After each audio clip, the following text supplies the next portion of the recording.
Pritzker expanding the sanctuary law as the Chicago shutdown looms, and judicial hellholes. Things we're going to be tackling today with Illinois in Focus Daily. Good morning. I'm Greg Bishop, editor of Illinois at the Center Square. Go to thecentersquare.com. You'll find the Illinois page where you can get the latest headlines in your inbox by signing up for the newsletter. Just click newsletter, enter your email, and you'll be able to get the latest here with Illinois in Focus Daily. We got several things to tackle, including the Judicial Hellhole report from American Tort Reform Association, which is an organization focused on reforming Illinois litigation laws. They put out a report this morning that highlights Illinois within the top 8 judicial hellholes across the country, and the tort tax, they say, is associated. So we'll share with you a conversation I had with ATR President Tiger Joyce about this report and what it ultimately means for you, the resident of the state of Illinois. We also got to hear a little bit about what Chicago Mayor Brandon Johnson is still talking about, with less than a month before the city of Chicago has to pass a budget. And it sounds like they're still at loggerheads and not a lot of progress. Johnson saying that the city council's homework assignment's incomplete.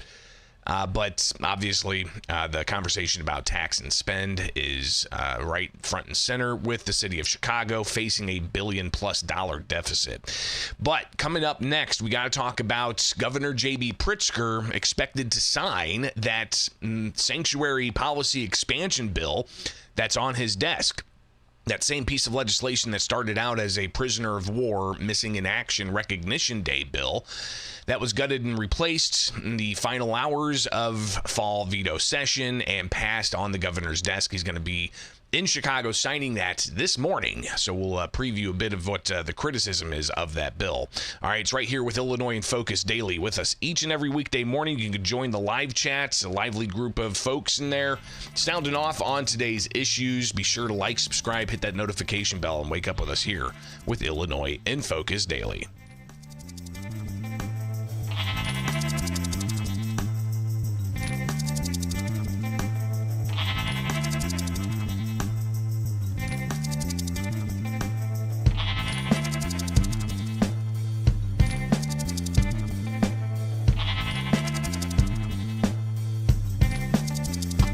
Let me begin by answering that question with telling you I don't believe anyone is an illegal alien. That's a terrible term to use about anyone. It's a legal term. It's not a legal term. They used to call black people slaves legally, and it was wrong. It's Illinois House Speaker Emanuel Chris Welch on the House floor Halloween morning. Gosh, that was like at 1 o'clock in the morning or something, if not even later, where they were debating the issue of a bill the governor's expected to sign today, expanding the state's migrant sanctuary policies. But it also goes further to allow for private rights of action, lawsuits against people in this space, including at daycare centers, hospitals, and universities. Could it also mean local police? We'll see. Obviously, this is a bill that's pretty contentious contentious final hours of fall veto session. The last week there were talks about it, but we didn't know what bill it was going to be put in, and they took a bill that had already passed the House that recognized prisoners of war and missing in action, and they went ahead and gutted and replaced that in the Senate and made it a migrant sanctuary bill. So you can go to thecentersquare.com and read up on that. We'll have a reporter on location at the event today with the governor to ask questions about the migrant sanctuary expansion. But this is what the debate sounded like on the House floor.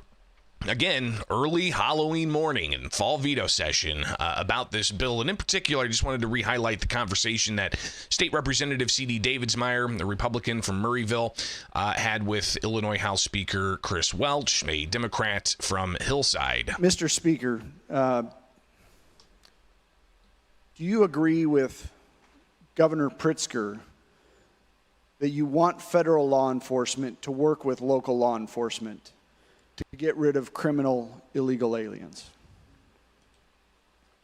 Let me begin by answering that question with telling you I don't believe anyone is an illegal alien. That's a terrible term to use about anyone. It's a legal term. It's not a legal term. They used to call black people slaves legally, and it was wrong. Let's stop dehumanizing people. Let's start treating people right.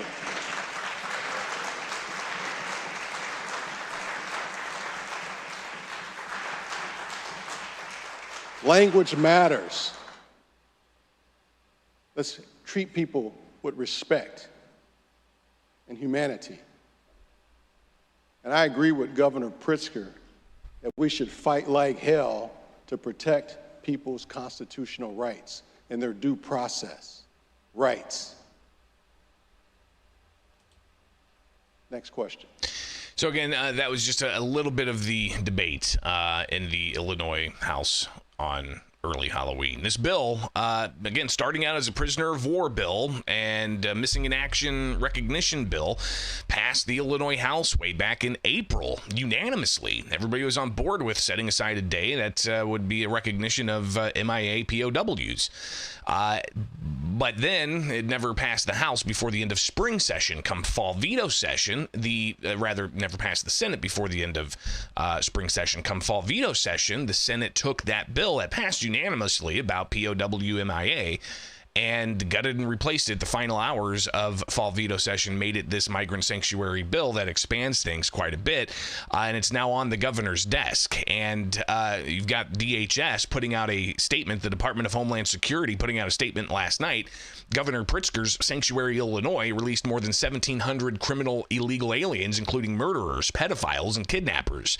We'll just read from this here with Illinois in Focus Daily. Again, I'm Greg Bishop. Thanks for being with us each and every weekday morning. But you see here that DHS says ICE Director Todd Lyons sent a letter to the Illinois Attorney General, Kwame Raoul, calling on him to put safety of Americans first and honor ICE arrest detainers of the more than 4,000 criminal illegal aliens in the state's custody, including murderers, sexual predators, and those convicted of charges with weapons offenses. Illinois' failure to honor ICE detainers has resulted in at least 1,768 criminal illegal aliens since January 20th being released. Crimes of these aliens include 5 homicides, 141 assaults, 23 burglaries, 4 robberies, 24 dangerous drug offenses, 15 weapons offenses, and 10 sexual predator offenses. There are currently 4,015 aliens in the custody of an Illinois jurisdiction with an active detainer. The crimes of these aliens include 51 homicides, 1,100 assaults, 107 burglaries, 36 robberies, 275 dangerous drug offenses, 120 weapons offenses, and 813 sexual predator offenses. So that letter in September that went to Raoul asked for cooperation. The office responded to the DHS and the assistant secretary of DHS, saying that Governor Pritzker and his fellow Illinois sanctuary politicians are releasing murderers, pedophiles, and kidnappers back into our neighborhoods and putting American lives at risk. We're calling on Governor Pritzker and his administration to stop the dangerous derangement and commit to honoring ICE arrest detainers of the more than 34,000 criminal illegal aliens in Illinois' custody. It's common sense. Criminal illegal aliens should not be released back onto our streets to terrorize more Americans. And it goes through some of the worst criminals that they say Governor Pritzker is holding, and some have been released in the past. But you've also got DHS putting out a wow.dhs.gov website, and WOW stands for worst of the worst. So you can go to this website and actually search. Again, it's dhs.gov/wow. You can go to this website and search. Let's just do any state, Illinois. All right, pull it up. You can see the illegal immigrants that DHS says that they've gotten here in Illinois. And there's just pages and pages of this. Interesting to note, it's got ways you can quickly share it on either Facebook, X, and Truth Social, which is President Donald Trump's social media platform. Interesting to see the criticism of possible conflicts there, but regardless, it's a social media site that's pretty active. But you can see here, it's not just in Chicago they're arresting illegal immigrants. It's LaSalle, it's Thompson, it's Orland Park. I mean, here's somebody from Ukraine that they say was arrested for burglary and marijuana possession. Elgin and Burbank and more. So 20 pages or so just from Illinois of what the Department of Homeland Security says is the worst of the worst. So again, this bill expanding migrant sanctuary policies on the governor's desk, he is signing it today. State Representative Patrick Windhorst, when we talked with him last week or the week before, because this bill's been on the governor's desk since I think November 25th. Patrick Windhorst, the Republican floor leader for the Illinois House Republicans, he says, listen, this bill, it expands migrant sanctuary policies. Yeah, this bill touches on a wide swath of our society, as you mentioned, dealing with higher ed, hospitals, and child care specifically. And it's going to require these entities to have policies in place when they are engaging with law enforcement, in some cases beyond the immigration context. For instance, and the policy provisions related to the hospital, hospitals will be required to have a policy in place with how they will handle law enforcement on their premises, regardless of the purpose, immigration or not. In fact, so much so that a hospital is to contact their legal counsel when law enforcement is on the premises, which, as I'm sure you know and others who are hearing this know, law enforcement is often at hospitals completely unrelated to immigration. If they're bringing someone who has been involved in a criminal activity or an accident into the hospital for treatment or evaluation, or if a correctional officer has an inmate at a county jail who needs medical care, or they're brought to a hospital, all these things would trigger those notice requirements that are unrelated to immigration. And it does present penalties to hospitals, child care centers, and our colleges and universities if they do not either have the policies or abide by them, putting them at risk of those penalties that don't exist prior to this bill. Windhorst saying that this measure that's now on the governor's desk, and he's expected to sign it this morning, it's going to strain the relationship even further between the federal government enforcing immigration and the state of Illinois shielding non-citizens in the state. You've got the Trust Act that was passed, prohibiting state and local police from cooperating with immigration enforcement. And that was signed by a Republican governor back in, 2017 or something. Then you have the Way Forward Act that went further, signed by Governor J.B. Pritzker when he first came into office. That went further to say that local jails cannot have ICE use their jail beds as detention beds for ICE. So that cut that money off, and that cut that bed off for ICE to be able to detain somebody and use them and have them in a county jail, for instance, while they get them other accommodations. So that's cut off. But it also went further to essentially say that they can't, communicate again or even ask about somebody's perceived immigration status. So Windhorst says this bill is going to take that even further to allow for private rights of action against hospitals, daycare centers, and universities, and possibly even local law enforcement for violating these types of things. And also, you have Windhorst being very critical of the way this bill passed. Well, this bill is another example of the problem that exists in the operation of our General Assembly, where we have a bill that does one thing, in fact has broad or even unanimous support, and then is changed in a moment's notice, sometimes with just an hour's notice, and ends up being passed in one chamber and sent to the other chamber that same day, passed again with just an hour's notice. Basically, what I view as a violation of the spirit, if not the letter, of the three readings rule in our state constitution. We see this often done with the budget, and unfortunately also large pieces of legislation that have broad impact like this bill does. It's a bad practice. That makes for bad law. And I think this is another example of a bad practice making bad law. This bill should have been one. We had 6 days in the veto session. If this is the legislation the majority wanted, we could have started with day one and worked its way through under what I would consider the appropriate or proper channels of passing legislation. But instead, we have legislation that is major, broad, wide-ranging, passing with just a day's notice or sometimes less than that.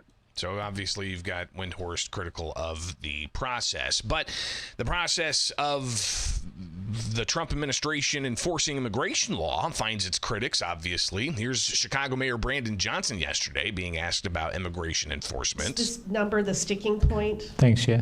Okay. Hi, Mayor. Hi. We saw federal immigration activity ramp up in the suburbs this weekend.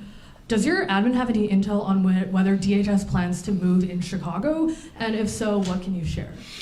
Well, I have seen those reports, and they are just as gruesome as they've been over the course of Trump's reign in this season. And, as far as specific intel around what their activity could be or will be, none of that has crossed my desk. I can tell you, though, that we are in constant state of preparation. We do know at some point the Trump administration is going to double down or continue their efforts to terrorize cities across America. So we're in constant communications with mayors across this country. My superintendent is in communications with folks in law enforcement, and obviously we're still in strong partnership with the state and the county to make sure that we're protecting all the people of our city. Well, Chicago Mayor Brandon Johnson saying they're going to continue watching what happens there, but surely the Trump administration is going to be continuing their immigration enforcement activities, and especially when you've got a website like wow.dhs.gov, where you can search what DHS says is the worst of the worst being apprehended and on their way out of the country. This is obviously not going to slow down anytime soon. Governor J.B. Pritzker signing that law expanding immigrant sanctuary policies at 9:30 this morning at a church, I believe, in Little Village. So we'll see what he has to say, and we'll bring that to you here tomorrow. It's Illinois in Focus Daily. That's right, daily, each and every weekday morning here. I'm Greg Bishop with the Center Square.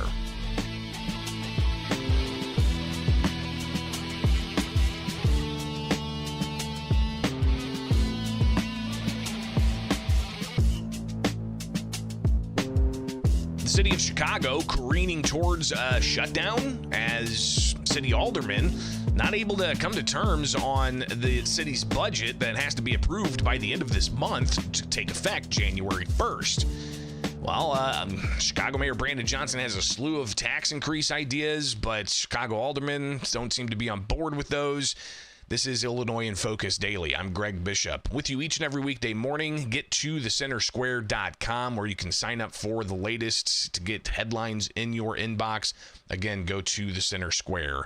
illinoisinfo.com. Click newsletter, and you can join us there. It's not just Illinois, though, where I'm the editor. It's also national. You've got a whole host of stories from all across the country, including from Washington, D.C., that it touches on, for instance, the farmer relief that the Trump administration announced yesterday. So go check that out and get those headlines in your inbox. Chicago Mayor Brandon Johnson yesterday holding a news conference to discuss the issue of, well, the city's budget, $16+ billion he's looking to spend, but it's a $1 billion+ deficit that they're looking to fill. You've got the mayor for months talking about a variety of different taxes. He tried getting the property tax passed, but that didn't work in the previous budget. He said he wouldn't bring anything like that back, but then as the city's not able to come to terms with how to tax and spend, you get into some more loggerheads where you've got less than 3 weeks now for them to pass a budget for it to start on New Year's Day. And what could happen if that doesn't come to fruition? Well, the city of Chicago could have a shutdown, and you could have city services dramatically impacted. Here's Chicago Mayor Brandon Johnson yesterday. Is this number the sticking point? Thanks, yeah. Okay. Hi, Mayor. Hi. We will also do everything in our power to prevent a government shutdown. A shutdown benefits nobody, least of all the poor and working people of Chicago who rely upon the critical services that the city provides. The last time Chicago came close to a government shutdown was in 1984 when Alders, Burke, and Verdoliak tried to override Mayor Harold Washington's veto before striking a deal hours before the deadline. We don't want history to repeat itself. We know it was Mark Twain that said that though history doesn't necessarily repeat itself, it certainly rhymes. And we would much prefer that the council continue to work with me to land a fair compromise that protects working people and ensuring that we're making progress at addressing the financial mess that we all inherited. So again, Chicago Mayor Brandon Johnson saying they inherited a financial mess. He's been in office for several years now. I mean, they're already talking about the next mayoral election. Where is this an inherited mess? I mean, even before you came into office as the mayor, the city of Chicago and the just gobs of federal tax dollars going in through COVID relief, for instance. So interesting to hear the mayor say that. Given, you know, here he is, he's been mayor for several years now, and what's he inherited exactly? So the mayor talking about a variety of different things when it comes to taxing and spending, right? And he's talked about, a head tax, for instance, and that would be a tax on each employee over a certain number of employees that a business may have. Monthly, they would be charged a tax on each individual. And just by way of thinking about this, small business, 50 to 100, if they have 100 or more, they could be paying $22,000 a year just in a head tax to the city of Chicago. He says negotiations continue about all kinds of what he calls progressive revenue. This is the context our budget negotiations are under right now. So I sent a letter to council members. I sent it this morning to give them an update of how the state of negotiations are going right now. We continue to be open to negotiations and compromise, but we will not sacrifice the poor and working people of Chicago to balance this budget. We will also do everything in our power to prevent a government shutdown. A shutdown benefits nobody, least of all the poor and working people of Chicago who rely upon the critical services that the city provides. Again, talking about the government shutdown and wanting to avoid that. Question was asked about union contracts if the government shuts down in Chicago and how to deal with that. Well, look, again, we're working hard to make sure that a shutdown does not occur because, to your point, there are collective bargaining agreements and other city services that are mandated to be fulfilled. And, of course, our Department of Law continues to update me on so the legal parameters around if such a thing were to occur. But again, I'm going to remain hopeful that that city council does its part to ensure that a shutdown doesn't occur. And what is exactly that part that the city council has to do? Well, apparently it's find more, quote, progressive revenue. Could that be the head tax? You know, in terms of our ability to negotiate around the details of this particular revenue generator, that again is going to go towards critical services, I've always been amenable to compromise. Well, can you distinguish, though, between a 100-member company that's a small company, really, compared to, thousands of employees in a mega corporation? Well, you've already made the distinction. They have more employees. But are you going to? Well, as I said, I'm amenable to having a discussion around how we generate revenue from this particular idea. Look, the ultimate goal, as I've said repeatedly for the last 2.5 years, we need Springfield to support the state as a whole around progressive revenue ideas, of which all of you have had a chance to embrace those ideas. In fact, these ideas did not give birth when I became mayor. These ideas go back over a decade, right? So again, I've always been open to compromise. The only thing that I've said that I think, here's the only thing that I don't believe we should do, is negotiate our values, right? Our values are to protect working people. How we generate revenue to do that, I've always been open to compromise. But is it to generate revenue above and beyond what the city's already bringing in? I mean, the city's among the highest taxed cities in the country, in a state that's among the highest taxed in the nation, and we're facing the highest property taxes and corporate tax rates higher than average. You got unemployment issues and a whole host of other things. Gas taxes. You look at buying a pack of smokes in Chicago, and holy cow, that'll make you quit real quick. So obviously, he's looking for more revenue than what the city's already getting, because he says they need to spend more on education, as somebody associated with the teachers union, and public safety for more crime intervention. What about more police? And obviously there's the ongoing concern of the use of state tax dollars for non-citizen migrants who are here illegally. So what's going to happen in the less than 3 weeks? We'll be watching. It is Illinois in Focus Daily, each and every weekday morning with you here for the Center Square.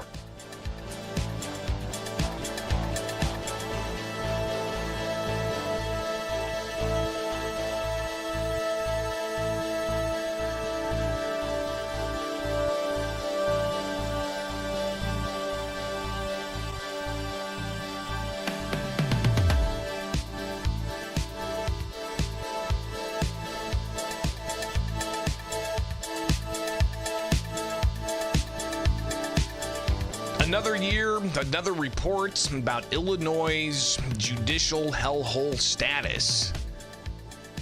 And this year, Cook County, St. Clair County, Madison County landing at number 7. And you've got the St. Louis region at number 6 in the top 8 of judicial hellholes. Good morning, I'm Greg Bishop. It's Illinois in Focus Daily. I'm the editor of Illinois at the Center Square. Go to thecentersquare.com where you'll be able to get headlines in your inbox each and every weekday morning, and you'll see the latest story being Illinois counties landed number 7 for judicial hellholes and costs you, a resident, not necessarily a taxpayer, every resident of the state of Illinois over $1,900 in what American Tort Reform Foundation says is a tort tax. So go get that story, but we're going to talk about it right here with Illinois in Focus Daily. You wake up with us, you get the latest, you drink your coffee, enjoy it. Appreciate you guys being here, and the live chat is always popping, so you guys can check that out each and every weekday morning. We're right here live, all right? Unless I say, we're pre-recorded, this is a live program, so appreciate you guys being here, and there are big things ahead for the Center Square, so go stay up to date at thecentersquare.com. We're a free newswire service, definitely driven by your donations, so make that happen. All right, so let's get into this. The report from American Tort Reform Foundation highlighting again the judicial hellholes, and you can see here, gives a little bit of a summary. You've got the judicial hellholes listed: Los Angeles, New York, South Carolina, Louisiana, Philadelphia, St. Louis, Cook County, Madison, and St. Clair counties here in Illinois, and then King County and Washington Supreme Court. I talked with Tiger Joyce. He's the president of American Tort Reform Association, and he says it's just again, another year in Illinois. Unfortunately, I think we have this discussion every year, whether it's Cook County or Madison and St. Clair or some combination of the three counties in the state. Illinois has been a regular on our Judicial Hellholes report, and it's a report that you don't want to be on. I mean, these are the jurisdictions where we believe that litigation is simply doesn't operate properly. It's not properly balanced in terms of the interests of both plaintiffs and defendants. And Illinois, the three counties in Illinois as a combination come in number 7 on our report. The analysis that's been done by the Perriman Group found that the average family of 4 people, or 4, two, husband, wife, and 2 children, the actual cost of lawsuit abuse in the state is over $7,600. That's it's not you don't see it on your tax form, but that's the impact that the abuse of the legal system has. And so this is not just an academic matter for lawyers and judges and professors.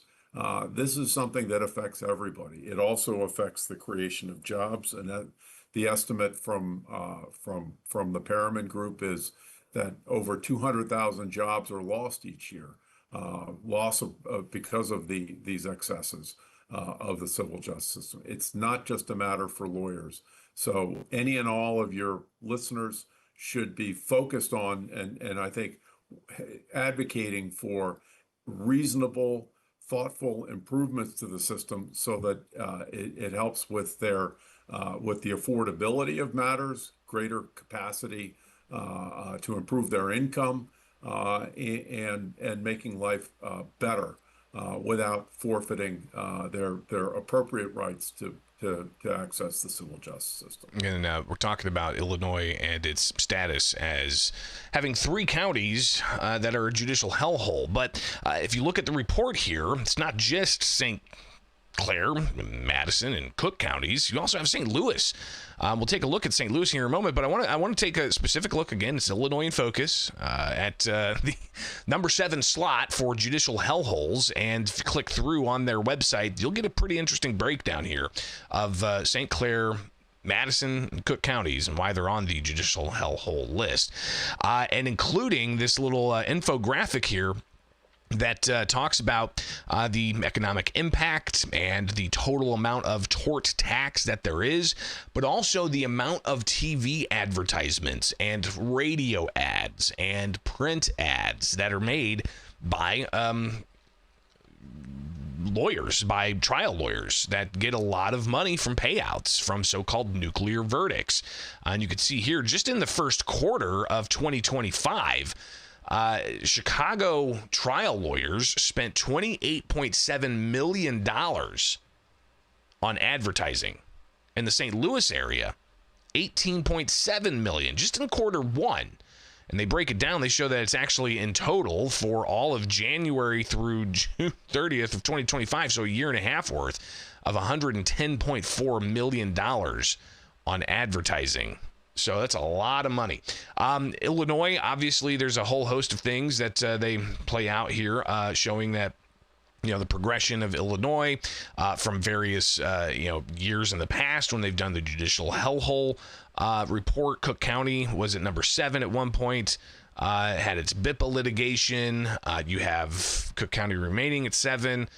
Going down to 8 in 2021, up to 5 in 2022, stayed there the following year, up to 2 in 2024, then went down to 6, but now it's down to 7. Again, that is entirely dependent on what other states are doing as well. And as you can see, there's plenty of other states and jurisdictions here that are making waves in the Judicial Hellhole report. But Tiger Joyce with American Tort Reform Association says Illinois is making things worse for itself by approving legislation and the governor enacting legislation. He says really opens the floodgates for more litigation in the state of Illinois. Even though it's a judicial hellhole report talking about the courts, probably the single most significant negative change took place as a result of legislation that was jammed through the legislature at the 11th hour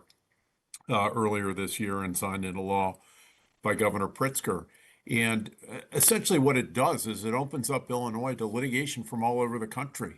I think, your listeners should be, as Illinois taxpayers, should be comforted to think that the courts that their tax dollars go to pay are serving primarily the interests of the members the members of their community, their neighbors, their friends, and business people when they have disputes. This legislation, however, turns that on its head, and it turns Illinois into the courthouse for the country. That virtually any case can be brought in Illinois, and it joins Pennsylvania with the dubious distinction of having this sort of wildly excessive issue with regard to jurisdiction. Why Illinois? If I live in Maryland, why should I be able to bring my case, which has nothing to do with Illinois, in Illinois? And if I'm a consumer, if I'm a average man or woman in your state, as I think I said earlier, your tax dollars go to pay for the court system in your state. And if your court becomes an attraction for litigation from all over the country, and you have a case, how difficult is it going to be for you to bring your case? Are the dockets going to get jammed up? Is the legislature going to have to then in turn appoint more judges? I mean, where does this go? The basic issue from our perspective is that cases should be brought either where the defendant is, where the plaintiff is, or where the matter arose, not just because some plaintiff's lawyer or some individual thinks that, gee, I think I can do better in Illinois than I might be able to do in North Carolina or in New Mexico or wherever else in the country. So again, Tiger Joyce, American Tort Reform Association, that report, the Judicial Hellhole report for 2025, out now. Go to judicialhellholes.org. You can find the link through our story at thecentersquare.com, and you can even watch at thecentersquare.com the interview I had with Tiger Joyce. But again, Los Angeles, New York City, South Carolina, asbestos litigation, Louisiana, coastal litigation, Philadelphia Court of Commons pleas, St. Louis getting number 6 on the Judicial Hellhole list, and they've bounced around as well. But one thing that the Judicial Hellhole also highlights is some positive areas, and you can actually look at the points of light. It's not a whole lot, but some examples of fair and balanced judicial decisions that they highlight. So you can look at some of those as well. Go to thecentersquare.com and sign up for that newsletter today to get the very latest. Greatly appreciate you guys being here each and every weekday morning. And those watching the live show might have seen just a short little blip. That's right. It says I'm live now. Am I live? Yeah. All right. Yep. Obviously. It's intermittent. I don't know what to tell you. It's like I live somewhat in a rural area, so we don't have fiber. Got a friend who's got fiber, and my gosh, their internet is just blazing. But regardless, we'll get to you each and every weekday morning here. Don't forget, you can get the podcast uninterrupted, right? We record it locally, just like we record the segments locally. So if there's ever a blip or a quip or whatever during the live show, you can check out the segments. All right, go to thecentersquare.com, get the newsletter, subscribe where you see us on social media. We'll see you back here tomorrow morning with Illinois in Focus Daily.